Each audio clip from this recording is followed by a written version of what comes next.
বলে কি ভাই মুশতাক ফয়েজি? আমি বলবো জি আল্লাহ। আমল নামায় কি দেখতেছো? আমি বললাম যে আল্লাহ সব আছে।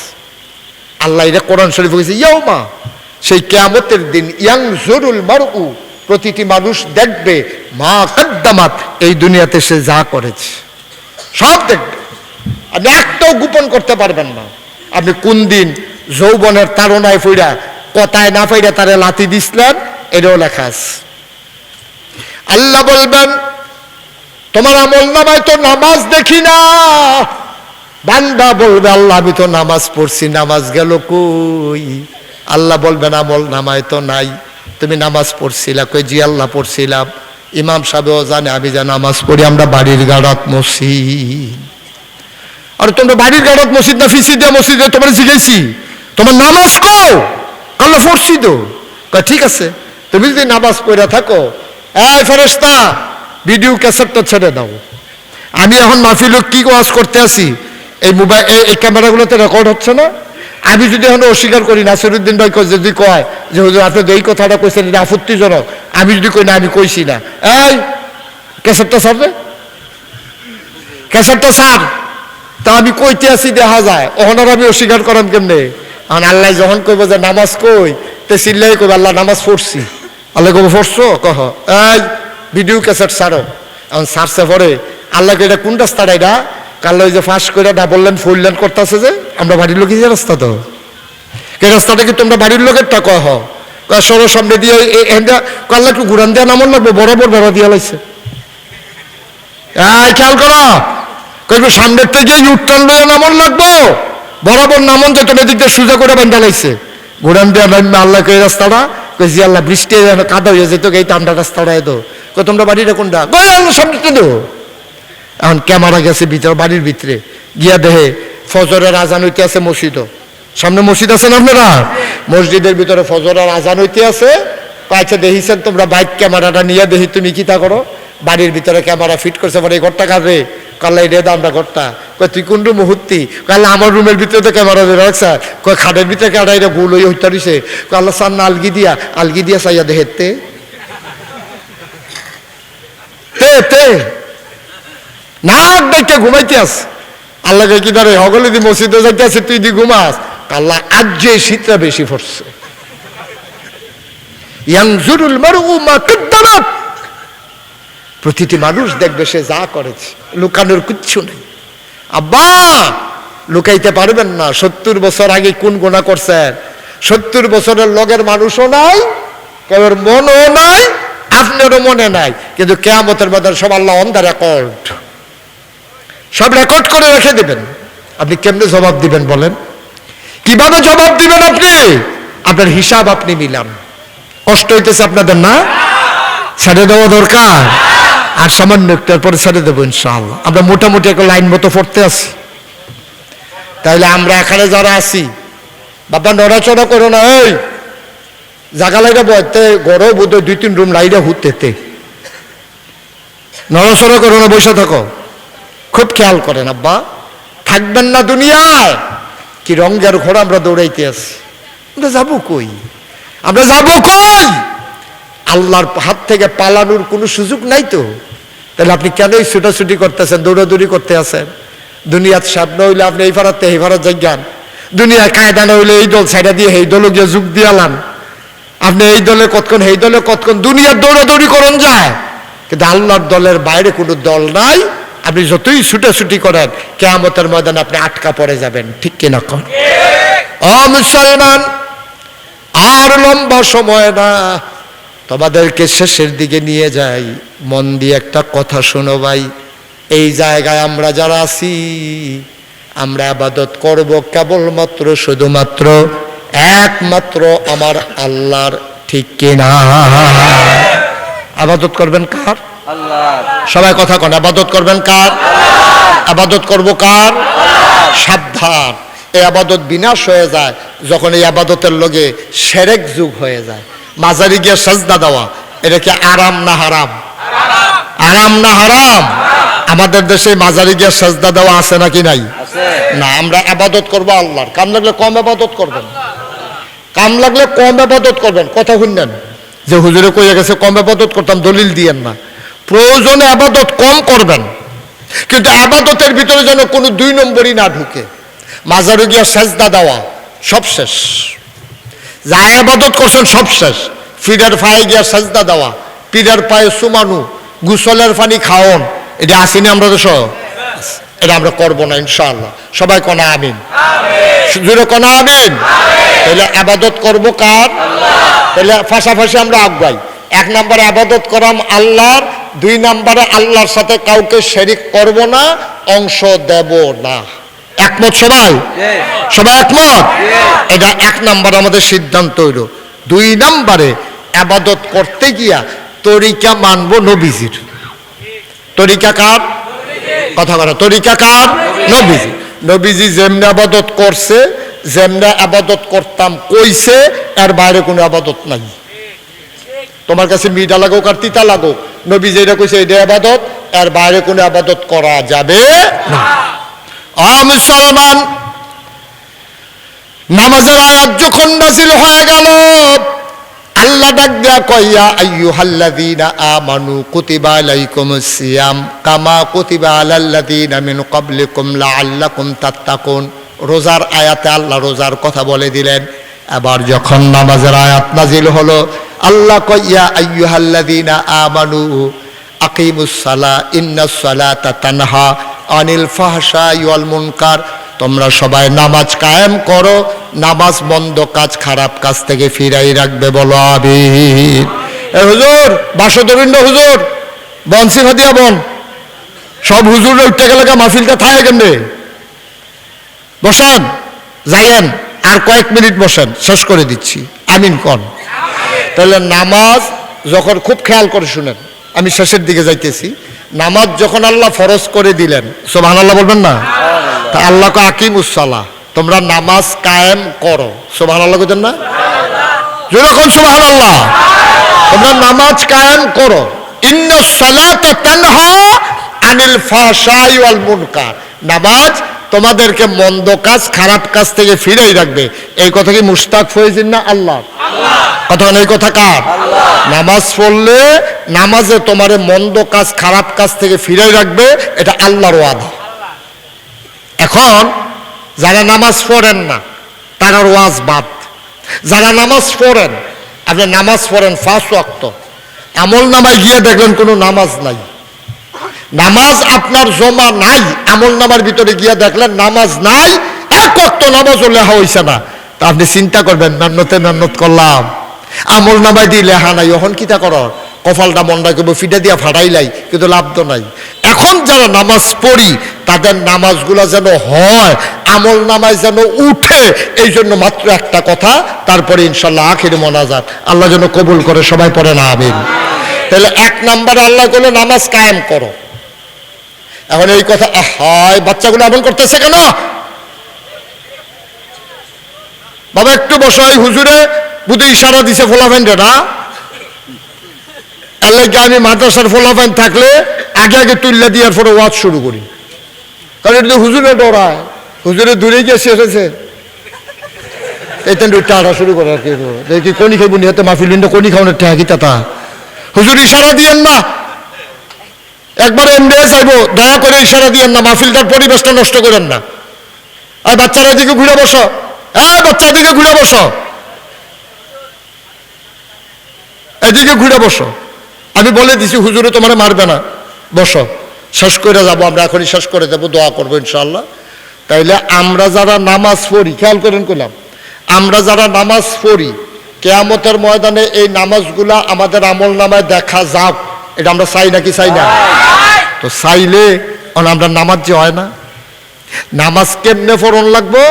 আল্লাহ রাব্বুল আলামিন কোরআনুল কারীমে 18 পারায় প্রথম সূরা সূরা মুমিনুন, আল্লাহ কয় কাদ আফলাহাল মুমিনুন আল্লাযীনা হুম ফি সালাতিহিম খাশিউন। সুবহানাল্লাহ বলবেন না? জোরে বলবেন না সুবহানাল্লাহ? আমরা আসল কথায় চলে আসছি। নামাজের ভিতরে এমন ভাবে নামাজ পড়বেন যেন নামাজের ভিতরে আপনি আল্লাহরে ডরাইছেন। সুবহানাল্লাহ কইতেন না? মুসলমান,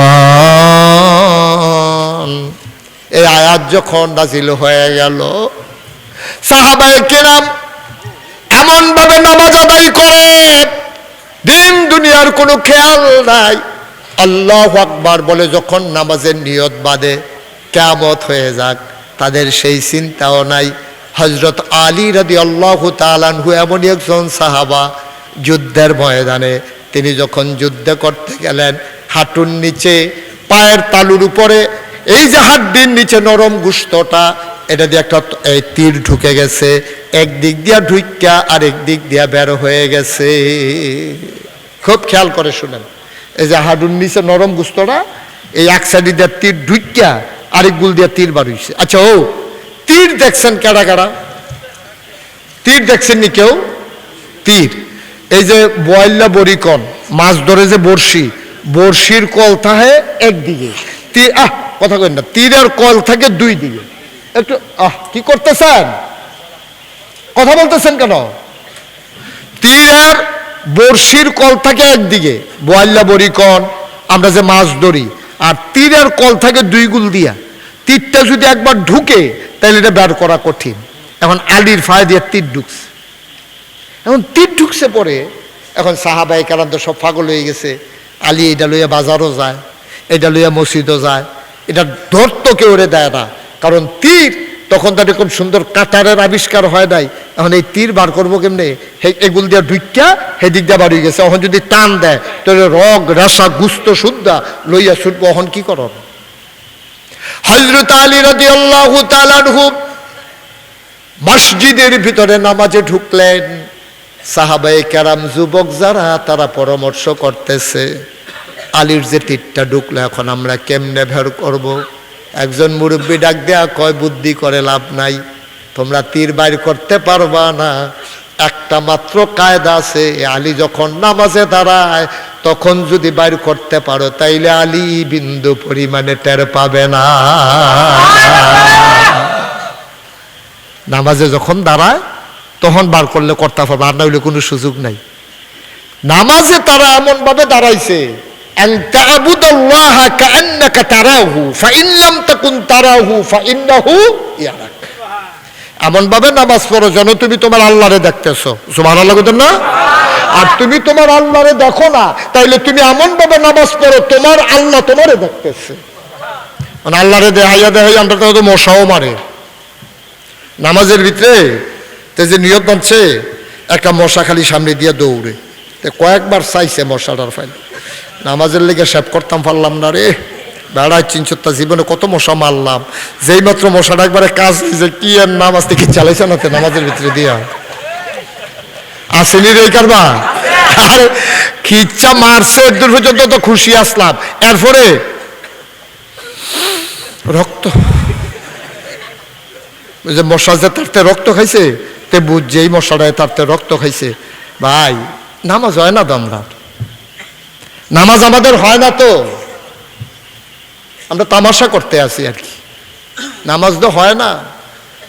এই আলীর তীর কেমনে খুলবো মিটিং চলতে আছে, কথা মনে আসেনি? ও কথা মনে আসেনি? তীর কেমনে খুলন ফলাফাইনে বুদ্ধি করতে আছে। এক মুরব্বী আইয়া কয়, বুদ্ধি করে লাভ নাই, আলী যখন নামাজও দাঁড়ায় যদি এই সবে খুলতে পারস তার ফাইতো না রে, সব ভালো লাগতেন না। ফলাফাইনে নামাজও না গিয়া ফুইয়া রইছে। আলী যখন সাজদাত গেছে, দুইজনে গিয়ে দুই দিক দিয়ে জাতা দিয়া ধরছে, আরেকজনের টন দিয়া হেসকা টান দিয়া কামড় দিয়া সাফার দাঁত দিয়া রক্ত শুষছে ছিট করিয়া আর তীরটারে বার করে আলাইছে। আলী নামাজ শেষ হয়েছে। সব ভালো লাগতেন না। নামাজ যখন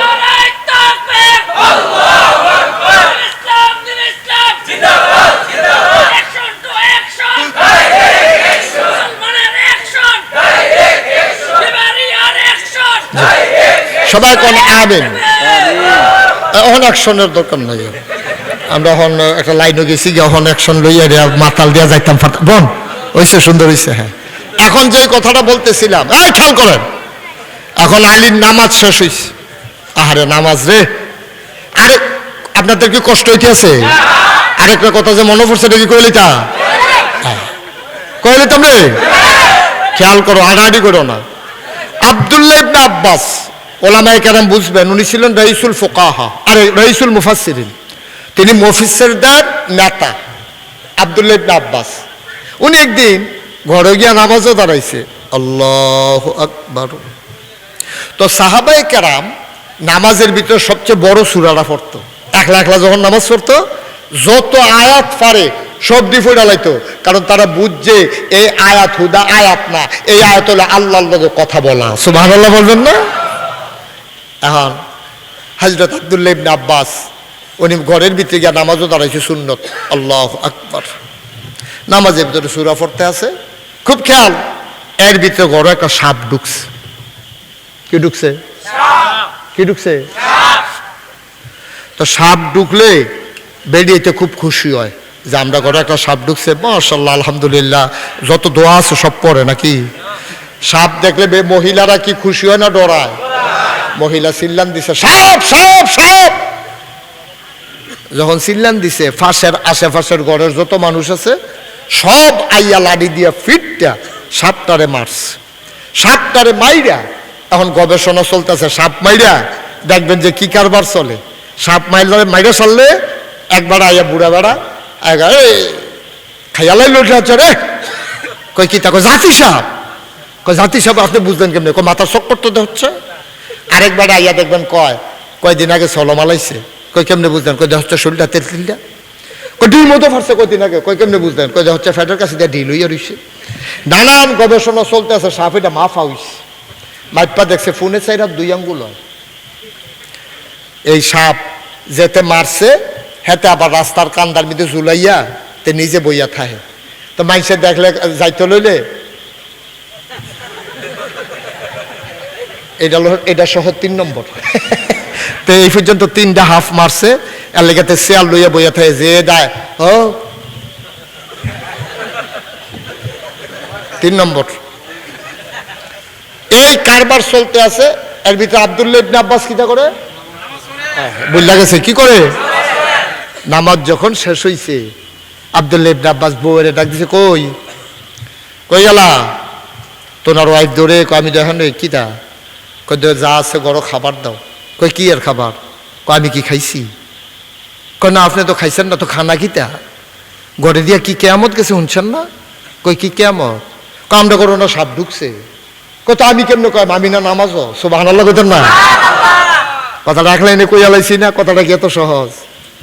যেই বেড়ায় আপনি মশা যাইতে লইলে থাবড়া দিয়ে মাইরা আলান, আবার চান রক্ত।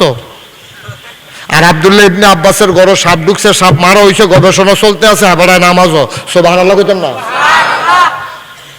নামাজ যখন শেষ হয়ে গেল আব্দুল্লাহ ইবনে আব্বাস কয়, তাড়াতাড়ি খাবার দাও, ও বেগম সাহেব বড় খিদা পেটে।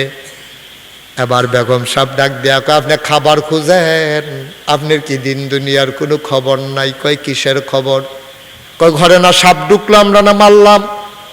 কত সাপ ঢুকছে আমি বলবো কেমনে, আমি না নামাজে ছিলাম। এবার আব্দুল্লাহ ইবনে আব্বাসের বিবি ডাক দেয়া, কয় নামাজ পড়লে কি মানুষের দিন দুনিয়ার কোনো খেয়াল থাকে না, সাপ যে ঘরে ঢুকছে আপনার কোনো খবর নাই। আব্দুল্লাহ ইবনে আব্বাস আবার চোখের পানি ছেড়ে দিলে, গাল বেয়ে টপ টপ করে পানি পড়ে। আমরাও নামাজ পড়ি, তারাও নামাজ পড়ছে, আমরাও আল্লাহর বান্দা, তারাও আল্লাহর বান্দা, আমরাও জান্নাতে যেতে চাই, তারাও জান্নাতে যাবে। এই জন্য আল্লাহ নবী বলেছেন এমন একটা জমানা আসবে সাহাবাদের তুলনায় মুসলমানদেরকে দেখলে মনে হবে ওরা কাফের হয়ে গেছে। সাহাবাদের আবাদত, সাহাবাদের ইমান আর সাধারণ মুসলমানদের আবাদত ইমান কখনো একসাথে একরকম হবে না। আব্দুল্লাহ ইবনে আব্বাস চোখের পানি ছেড়ে দিলেন, ঘরের ভিতরে সাপ ঢুকছে, আমি কেমনে বলবো, আপনি কি কিচ্ছু টের পান নাই? এবার আব্দুল্লাহ ইবনে আব্বাস বিবির দিকে তাকায়া কান্দার, কয় বিবি গো, ও বিবি, ঘরের ভিতরে সাপ ঢুকছে, এই ডো যদি টের পাইলাম কিসের নামাজ পড়লাম।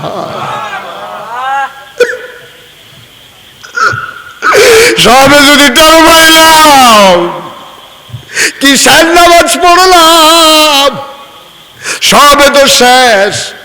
আল্লাহর নবী কয় আনতা আবুদাল্লাহা কাআন্নাকা তারাহু ফাইন লাম তাকুন তারাহু ফাইন্নাহু ইয়ারাক। ও কলামুড়ির মানুষ, এমনভাবে নামাজ পড়বা প্রয়োজনে কম পড়ো, প্রয়োজনে কম পড়ো, কিন্তু এমন ভাবে নামাজ পড়বা যেন তুমি তোমার আল্লাহরে দেখতেছো। সুবহানাল্লাহ আল্লাহ। আপনি যদি কোন হুজুর আমি তো আল্লাহরে দেখি না, আমি তো 40 বছর ধরে নামাজ পড়ি, আমি তো নামাজের ভিতরে আল্লাহরে দেখি না। আল্লাহ নবী কয় আমি জানতাম তোমাদের সবার ঈমান একরকম হবে না, তুমি যে আল্লাহরে দেখবা না এটা আমি বুঝছি। দেখবা কেমনে? তোমার বয়স হয়েছে 70, এখন তুমি একটা বিল্ডিং রে দুইটা দেহ, আবজা আবজা দেহ, তুমি ফুরা মতো দেহ না। তোমারে লইয়া গেছে চক্ষু হাসপাতালে, ডাক্তার দেখা কয় পর্দা পড়ছে, পর্দা কাটটা লেন্স লাগান লাগবো। পর্দা কাটটা লেন্স লাগাইলে বেড়ায়, বুড়া বেড়ায় আবার নতুন কইরা দেখে। ভাই, তোমার বাম দুধের 2 আঙ্গুল নিচে একটা লেন্স চলা চোখ আছে, এটা দিয়া যদি তুমি গভীরভাবে খেয়াল করো তুমি আল্লাহরে দেখতে পাইতা। কিন্তু চোখের ভিতরে পর্দা পড়ে গেছে। আল্লাহ নবী কয় যখন মানুষ একটা গুনাহ করে, একটা কলবের ভিতরে কালো দাগ পড়ে, আরেকটা গুনাহ করে আরেকটা দাগ পড়ে, আরেকটা গুনাহ করে আরেকটা দাগ পড়ে, দাগ পড়তে পড়তে পড়তে পড়তে নূরময় কলব অন্ধকার পাথরে পরিণত হয়ে যায়। আল্লাহ নবী কয় লিকুল্লি শাইইন সিকালাতুন, সিকালাতুল কুলুবি যিকরুল্লাহ। প্রতিটি জিনিস পরিষ্কারের যন্ত্র আছে। র‍্যাক দিয়া ঘষা দিলে যেমন মরিচা দূর হয়ে যায়, সাবান সোডা লাগাইলে কাপড়ের ময়লা দূর হয়ে যায়, ব্লিচিং পাউডার দিলে পাঞ্জাবির তিলা দূর হয়ে যায়, ঝাড়ু দিলে বাড়ির আঙ্গিনা পরিষ্কার হয়ে যায়। কলবে যে গোনার মরিচা পড়ে গেছে, আল্লাহর জিকির করলে কলবের ময়লা দূর হয়ে যায়। তুমি তো দেখো না চোখ দিয়া কলবে পর্দা পড়ে গেছে। আল্লাহর জিকির করো, বেশি বেশি আল্লাহরে ডাকো, দুনিয়ার খেয়াল ছেড়ে দাও। তুমি মনে করেছো কষ্ট করে যে ঘর উঠাইছো, তুমি আজকে মরে দেখো 2 দিন তোমার লাশটা ঘরের ভেতরে রাখা হবে না। তুমি এই ঘর উঠাইতে গিয়া জমান নামাজও কাজা করে ফেলেছো। মনে করো তুমি মারা গেলা, তোমার লাশ নিয়ে আসছে বাইরে, গোসল করাইছে, তোমার ছেলে থাকে চিটাগাং।